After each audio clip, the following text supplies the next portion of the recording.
Shalom, shalom.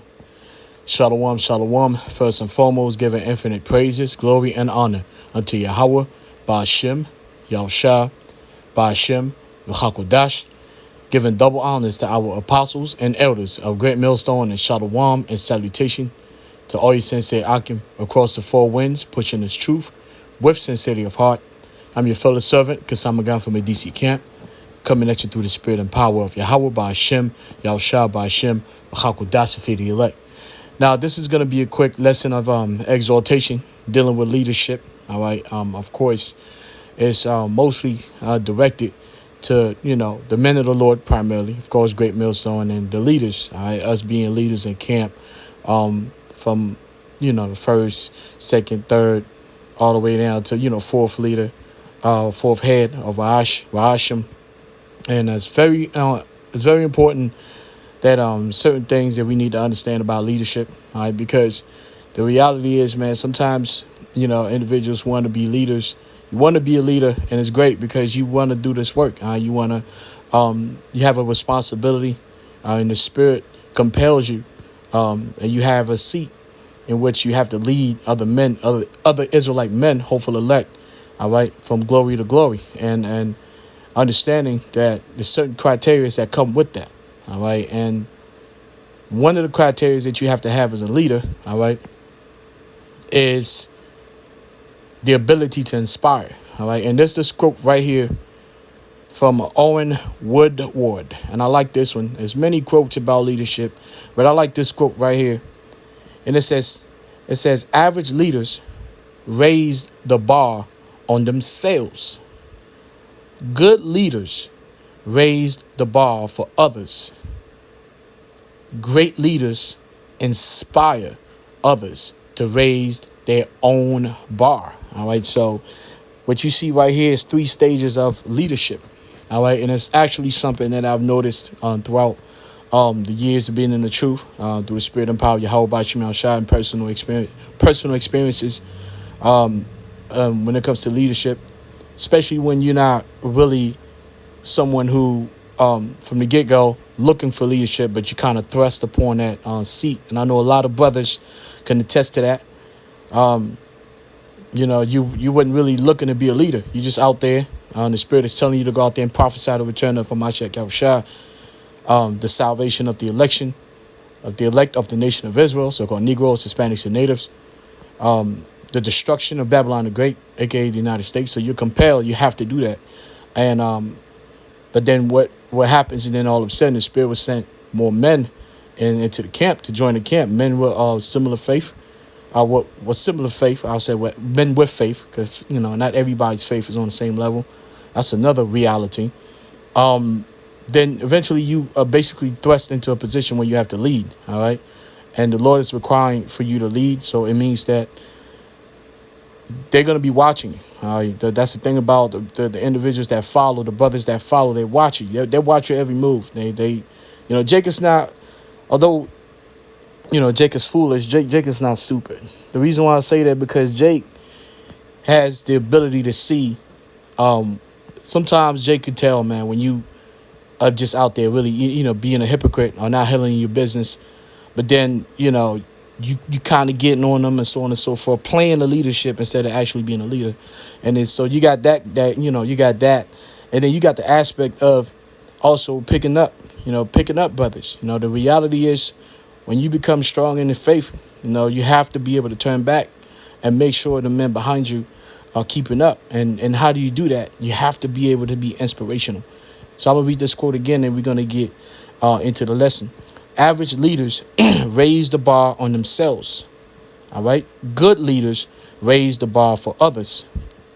Great leaders inspire others to raise their own bar. All right. And that's not something that's easily done. Some brothers are naturally gifted with the ability to inspire. Others have to pray for the ability to inspire. All right. Now, let's deal with the word inspire. Edom Online. And it says mid-14th century. Esperen, it says to fill the mind, the heart with grace. Also to prompt or induce someone to do something. That's very powerful. Now, it's kind of it's influential. It's really being influential. And of course, you have to be influential in the spirit and in righteousness. You don't want to be influential in wickedness. All right, you don't want to do that. Now, so it's very important that you understand that you are an influence to the men behind you. And this goes for even, just the order itself. If you happen to be in an order above a brother in the spirit, understand that your moves, the way you move is influential. And if you do have that influence, then you should be able to inspire. All right, because that's what comes with influence, is the ability. If you are able to influence a particular individual, a brother, then that also means that you are able to inspire. You should be able to draw out of him his potential. And that's what a great leader is able to do. You're able to see brothers' potential when brothers fall. Whatever the case is, you're able to see their potential. You're able to have them rise up to their full potential. And when you're able to do that, you're really, really, truly able to understand what leadership is about to its fullness. It says prompt or induce someone to do something. From Latin, inspirare, blow into, breathe upon, inspire, excite, inflame. All right. It says to breathe. So you have to now first. Actually, before let's just go to this to the precept. Let's go to the precept. Let's go to. I'm gonna go to. We talking about inspiration because I had a couple of precepts. We're gonna start with, of course, Hamashiach Yahushua. Right. So this is Yahushua speaking to the disciples in Matthew chapter 4. All right. Subtitle first, disciples.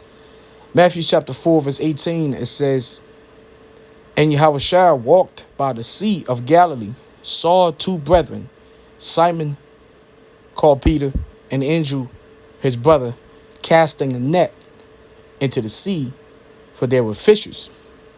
And he said unto them, follow me, and I will make you fishers of men. Now, if you truly follow Yahushua, right? Actually, I've already pulled this right here. If you truly worship Yahushua and you follow after Yahushua, because Yahushua is a massive, he is the influence. And we are all being influenced by the Holy Spirit. The Holy Spirit teaches of Yahushua, because it's the word. And the story of Yahushua, the trials and tribulation, the struggles, the things that he went through are highly inspirational. And that's the reason why we follow him. That's the reason why we acknowledge him as, the King of Kings. So the Lord said, if you follow him, then as a leader, he's going to put upon you the ability to inspire. You're supposed to inspire greatness out of your brothers, out of the men that follow you. You have to. That's just a part of being a follower of Yahushua. Because check this out. In the NLT, Matthew 4:19, Yahushua called out to them, come follow me, and I will show you how to fish for people.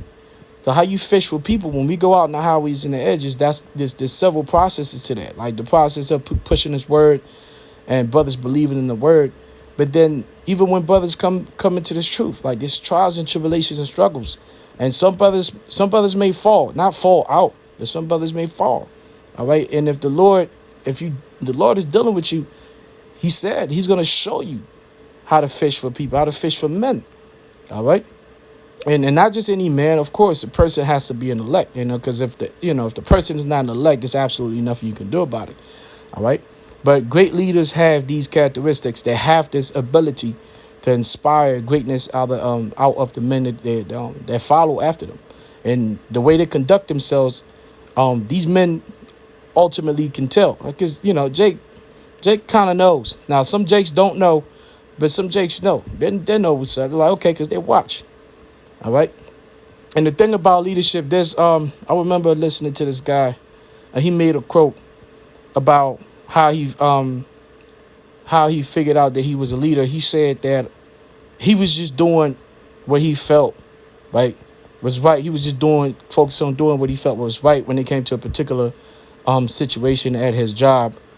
And then he just turned around and he noticed that it was people following him. So he didn't stand out there and say, well, I'm going to be your leaders. You guys have to follow me, that type of stuff, that arrogant talk. Nah, he just say, hey, listen, he was in the workplace, right? And They had projects, and he just started doing it, right? Doing it a certain type of way. And the way he went about doing it, he just looked back, and it was a whole bunch of people that just couldn't wait to follow after him. That's called inspiration, all right? And if you don't have that ability, pray that the Lord gives that to you, because that's what it also means to be your brother's keeper, all right? We all have to bring the best out of each other, all right? Because we all have to ultimately become strong, all the elect men. It's not just one part that's strong and then one part that's weak. Then eventually the weak part, it's the burden on the strong is to make sure the weak become strong. All right, they're supposed to inspire them. You're supposed to inspire that individual to to become better. All right. Now let's go to this is 1 Corinthians 11:1. This is the KJV, and then we're gonna go to the NLT. So the King James, 1 Corinthians 11:1, it says, "Be ye followers of me, even as I also am of Mashiach Yahushua. Now I praise you, brethren, that ye remember me in all things, and keep the ordinances as I delivered them to you." All right. So of course Paul is saying to be followers of me. So now let's read this in the NLT.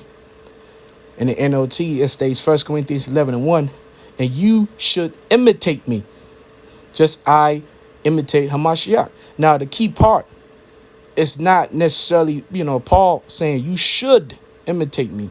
Because, see, Paul understood, and I've always talked about this. One of the things that Paul really focused on was the power of persuasion. That's why you notice in Paul epistles, he always used the word, I'm fully persuaded. Let a man be persuaded. He always believed in the power of persuasion, because he knew that if he can bring the greatness out of you, right? Actually, one of the precepts he talked about, I have godly jealousy, right? Because he understood that he was a vessel being used to bring about the greatness out of the Israelites, primarily the Gentiles, the Hebrew Israelites that lived in different lands.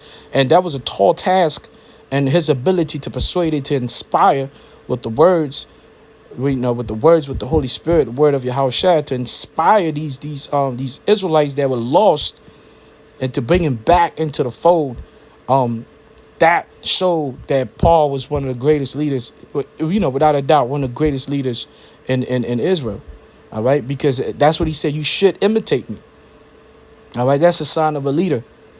All right, he didn't say just imitate me. He said you should, meaning I'm gonna do what I do. All right, and I'm going to do it to the best of my ability, because the leader's not going to be perfect. All right, and the followers should not expect the leader to be perfect, because we know perfection is of faith. All right, not of works. But there's certain works and habits over the years that the men will see, and they will recognize that. And the men will follow. The real men of the Lord will follow. All right, when Jake finally gets their mind right, and they get their asses handed to them after bucking up and rebelling a little bit, and then they look at you and they were like, yeah, you know what, he was right. I've had situations like that, where a brother be like, you'll tell a brother, you shouldn't, don't do that. And he's just like, yeah, I'm just going to do it regardless. He's like, all right, man, like, you really shouldn't be doing that. And then the brother go ahead and get jacked up. And then he'll come back and you'll be like, okay, cool. Like, yeah, you're right. Like, the way you're doing it is working. I'm going to do this. And I didn't have to force the brother to do it. You know what I'm saying? So brothers know. All right. It says, and you should imitate me just as I imitate Hamashiach. All right. I am so glad that you always keep me in your thoughts. See that? You always keep me in your thoughts. Why? Because Paul was highly influential and highly inspirational. All right. And these men, he brought out the greatness out of them. All right. Because they had the faith, but faith without work is dead. So he was able to help them rise up to their full potential. And that's exactly what you're supposed to be doing as a leader when it comes to the camp. All right. The main thing is, and there's multiple ways. There's not one way to go about it. Don't let nobody tell you there's one way to go about it. All right. Because every brother has his different personality, and you have to be able to know the different personalities. I always say it, and I've always told the brothers, I don't believe in treating everybody equally, but I believe in treating everybody fairly. All right. And that's the mindset you got to have. You don't treat everybody equally, because there's no such thing as equality. You treat everybody fairly, the case by case, and then you're able to draw out their full potential. That is your job as a leader when it comes to the camps. All right. And when it comes to these men, and if you're able to do that with sincerity, it's just going to show. All right. And the men are just going to follow you. You won't have to forcefully make them follow you, and none of that. Because if they're not part of the elect, they're going to fall off. All right. If they're going to rebel, and they're going to fall off and be destroyed. But the real sincere brothers are going to see that. That's the reason why we were put out there all these years behind our apostles, which were highly inspirational. All right. Highly, highly inspirational. They are our fathers in the spirit. They're highly influential. All right. When they make videos and lessons and when they say things, we listen, we hearken. Why? Because they are inspiring. They've inspired us for a little over a decade, almost 2 decades. And they've been doing this. All right. That's our responsibility. All right. To be able to inspire other brothers behind us to grow. All right. To achieve their full potential through the spirit and power of Yahweh Ba'Shem Yahushua. Verse 3, but there is one thing that I'm going to read it again. But there is one thing I want you to know, the head of every man. Well, no, that's it. Actually, the point is at 2. Let me read 2, actually. It says, I am so glad that you always keep me in your thoughts and that you are following the teachings I passed on to you. You see that? That's what made Paul glad. And as a leader, there's nothing more fulfilling than to witness the Lord working through you as a vessel to inspire another man to do right, to fulfill his potential. That feeling is, I can't even begin to explain that, but that's what the scripture was always talking about, being your brother's keeper in the kingdom of heaven. All right. And if you're not able to do that, you have to pray that the Lord gives you that gift. It's just a part of it. All right. Now let's go to Titus. Yeah, let's go to Titus and then we'll finish with James. This is Titus chapter 1. I'm gonna start at 5. This is the CSB. All right, not the King James. This is the CSB. This is Titus chapter 1, verse 5. Titus, subtitle, Titus ministry in Crete. The reason I left you in Crete was to set right what was left undone, and as I directed you to appoint elders in every town. So, Paul writing the letters, establishing the leadership. An elder must be blameless, the husband of one wife, with faithful children who are not accused of wildness or rebellion. As an overseer of the Most High's household, which that's what we are overseers of the Yahweh Ba'Shem Yahshua's household. Our apostles and elders, great millstone, are the top overseers, and we are lower level overseers. All right, in the different camps. As an overseer of Yahweh Ba'Shem Yahshua's household, he must be blameless, not arrogant. See, that's very important. Now, the blameless part comes with wisdom, because it doesn't mean that you won't go off. It's just that you have to use discretion. You have to be wise. All right, because you can't have the ministry be blamed. All right. And with years of experience, you kind of know what you can kind of get away with and what you can't. You kind of know about being over righteous, not being over righteous, not being over wicked much. These are the things that you've already experienced. But, these other men, they haven't experienced that. They don't know the threshold. They haven't really ran past those boundaries and gotten burnt and learned, So you have to kind of direct them towards that. All right. And it's not always about stopping them, because sometimes you're going to stop them from, help stop them from going off. But what about when they do go off, which we know they are going to go off? That's how they're going to be able to get the full understanding. Then you have to be ready to help draw, because sometimes they go off and they just want to give up. You have to be able to inspire, breathe the spirit, the word back into them. All right. However way the Lord has told you to do it. All right. It says not arrogant, not hot-tempered. All right. You can't be arrogant and hot-tempered. It says not an excessive drinker. All right. Yeah, because when you're excessive drinker, you start saying shit you ain't got no business saying. That's when some of the folly will come out of your mouth.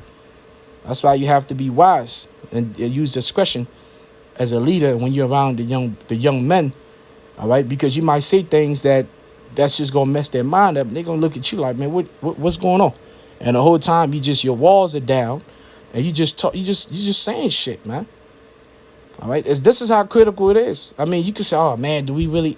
Hey, this is what leadership is about. It comes with certain details. It's not a bully. All right, the Lord's not dealing with bullies. All right, like I said, when you're a true leader, you're able to inspire. There's no need for you to be a bully. Men will follow you. All right, men will follow you. If you're a true leader, men will follow you. Sincere men will follow you. You're not going to make them follow you. They're going to follow you because the Spirit is going to lead them, and your works in the Spirit is going to show. They're going to speak for themselves, and they're going to see. They watch you. They're going to see your ability to inspire others. Men see that shit, man. They see that. They may not talk, but they see it, and they make decisions accordingly. Not greedy for money, but hospitable, loving what is good, sensible. And sensible doesn't mean soft. All right? The Lord is not saying, when he's saying sensible, it doesn't mean that you got to be soft, because, this ain't about being able to inspire. It doesn't mean that you're going to be a passive softy and let the men just run all over you. That's not what it's talking about. Sensibility means what? It means the ability to listen, feel the brother's pain, and rebuke him, break him down, build him back up, and help draw out, his potential to the fullest. Okay? Righteous, holy, self-controlled. All right? Self-control. Very important, self-control. You can't control your spirit. Men see that. You can talk that leadership stuff, man. They're not listening to none of that, because they see you. All right? Holding to the faithful message as taught, so that he will be able both to encourage. And now this is the point. This is the point. Verse 9. Holding to the faithful message as taught, so that he, the leader, will be able both to encourage. Keyword, encourage, with sound teaching, and to refute those who contradict it. The encouragement is the inspiration, man. All right? Some brothers, they going to want to be down bad and all. That's cool. We've all been down bad, man. But you have to have that, have a talk with the brother, man. Let him, And so, again, is it easy? No, but hey, man, it's the leadership, man. And if you can't perform that, you could always step down. You know what I'm saying? That's always something you can do. That's just the reality of it. It says, for there are many rebellious people full of empty talk and deception, especially those from the circumcision party, right? It's an empty talk, right? And that's the thing. After a while, see, when it's a problem when, if you're a leader in any of the camp, and after a while, like your words seem to be falling on deaf ear, that's a problem. That's a problem. It rarely is there a situation where everybody's just wicked and you're the one who's just the leader. You're the one who's righteous and everybody just wicked. Nobody listens to you. If that's a problem, if you're the common denominator, it's like, yeah, you gotta be like, okay, cool. I got what's going on. Which it goes back to self-examination, which we all got to do that. All right. It's very important just dealing with the quality of leadership, man. This applies to all of us, man. Like I stated before, and when it comes to these lessons, exhortation, I don't speak about things that I haven't been through. I just, again, not to say that you can't speak about righteous things that but I don't do too much talking on things that I personally haven't, been through, personally haven't experienced. Now, let's conclude with James chapter 5 and 19. And this is, now let's get the King James, man. Let's start with the King James. James chapter 5 verse 19, it says, brethren, if any of you do err from the truth, and one convert him, let him know that he which converteth the sinner from the error of his way shall save a soul from death, and shall hide a multitude of sins. Now, this right here hits so hard, man, because the thing is I think NLT, this hits so hard when it comes to leadership. Brothers have to understand this. I'm going to read this in the NLT, James 5:19. My dear brothers and sisters, if someone among you wanders away, see that? Wanders away. So he's a part of the truth, but then he's wandering away in his works. He's falling back. He's not, handling his business, right?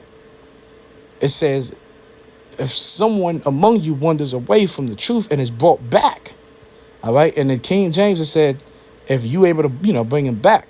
If you happen to be that person who's able to inspire through the Spirit, because it's not you're a vessel. But the fact that you're willing, all right, and that's your mind is to do that, is to draw that person's full potential. You're like, nah, like you could do this. And I want to help you to the best of my ability. I'm not just going to let you fall away. Now, of course, there's instances, like I stated, if he's not part of the elect, it is what it is. It's, you're going to try, but it's not going to work out. But if he is, and you have I ain't gonna say feeling, but you have an inkling that he has it in him, you're supposed to try to bring it out.